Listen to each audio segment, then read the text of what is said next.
Bonjour et bienvenue à cette nouvelle vidéo de l'allemand pour les afros. Dans cette vidéo, je vais vous montrer comment utiliser les pronoms relatifs en allemand. C'est un sujet qui est très souvent très compliqué pour les apprenants de l'allemand.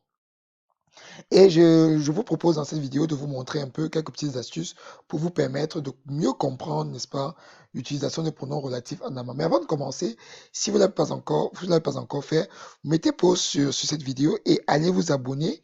Vous vous abonnez en cliquant sur le bouton rouge juste en dessous. Si vous êtes sur Facebook, si vous êtes sur YouTube et sur Facebook, du coup, vous cliquez sur s'abonner pour rester connecté à la page, pour continuer à avoir ce type de contenu qui, j'espère, vous fera progresser en allemand, ok? Et n'hésitez pas également de liker la vidéo si ce contenu vous a aidé, vous a apporté de la valeur. Cliquez sur, laissez-moi un pouce, voilà, pour montrer, voilà, votre satisfaction. Alors, comment utiliser les pronoms relatifs? Ici, je vous propose un petit exercice à faire ensemble, ok? Donc, à chaque fois, vous avez la traduction et la traduction en français et vous avez la traduction en allemand que nous allons compléter ensemble. Donc, erster Satz, le livre que je tiens contient beaucoup de pages. Das Buch, ich halte, enthält viele Seiten. Donc, ici, qu'est-ce que je constate? Donc, je constate que ici, le mot qui précède, donc, du coup, c'est das Buch, qui signifie le livre. Donc, il est neutre. Donc, je vais poser la question de savoir, je tiens quoi? Donc, je tiens le livre. Donc, il s'agit ici d'un accusatif. Et parce que, du coup, das Buch, c'est un neutre. Donc, ici, je vais mettre das. D'accord? Donc, ici, ce sera un accusatif neutre. D'accord? Donc, pourquoi? Tout simplement parce que ici, il va répondre à la question, à l'accusatif, du coup, je tiens quoi? Je tiens un livre. OK? Et une seconde astuce, c'est qu'en règle générale, ici, lorsque vous avez un sujet, un deuxième sujet dans la phrase subordonnée ou dans la relative, etc., en règle générale, il s'agit, vous allez décliner du coup à l'accusatif. Mais ça ne marche pas pour tout à chaque fois parce que il peut y avoir du coup un verbe qui entraîne le datif, etc. Il faudra changer de déclinaison. Mais très souvent, lorsque vous avez un nouveau sujet du coup dans la relative, il faudra du coup décliner à l'accusatif. OK? Zweiter Satz, l'homme que je vois est grand. Der Mann, ich sehe, ist groß. OK? Donc pareil ici, j'ai un notre sujet déjà, et je vais poser la question, je vois qui, ou alors je vois quoi. Donc je vois qui en l'occurrence ici, je vois l'homme. OK? Donc der Mann, den,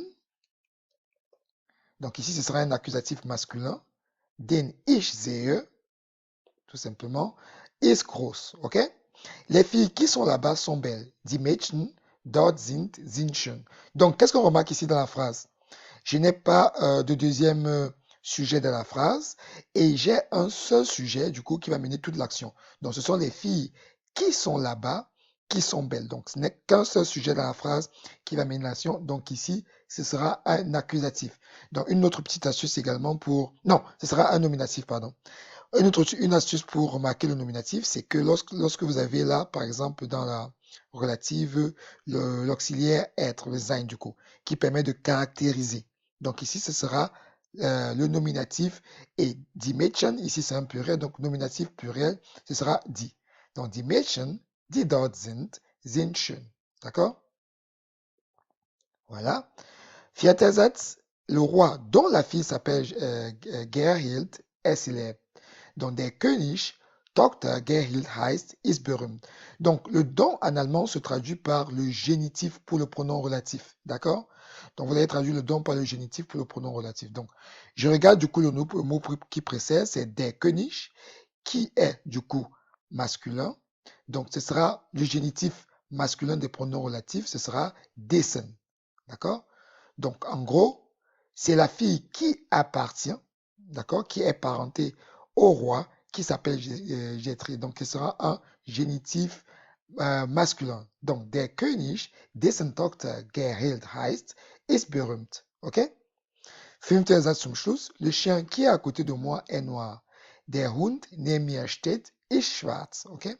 Donc, ici, pareil, je regarde dans ma phrase, je n'ai qu'un seul nom qui va mener toute l'action encore. Donc, c'est le chien qui est à côté de moi qui est malade. Donc, ici, on a affaire à un nominatif. Nominatif quoi? Nominatif masculin parce que c'est der Hund. Donc, ici, ce sera der Hund, der neben mir steht ich schwarz. OK? Voilà. Donc, j'espère que cette vidéo vous a aidé à mieux comprendre comment ça marche un peu. Donc, 3 choses à faire lorsque vous souhaitez utiliser les pronoms relatifs. Il faut déjà s'assurer que c'est un accusatif, donc s'assurer au niveau des différents cas. Est-ce que c'est un accusatif? Est-ce que c'est un datif? Est-ce que c'est un génitif, etc. Si c'est un accusatif, en règle générale, petite astuce qui peut vous aider, il y a un nouveau sujet du coup dans la relative. Si c'est un génitif, en règle générale, donc du coup, c'est un seul sujet donc qui va mener toute l'action dans la phrase. Si c'est un génitif, le génitif répond à la question donc. OK? J'espère que cette vidéo vous a aidé. N'hésitez pas à me laisser un like.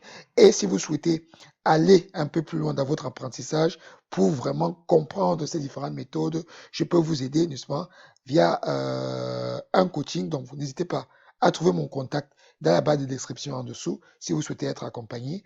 Et je vous dis à très très bientôt pour une nouvelle vidéo de l'allemand pour les Afro.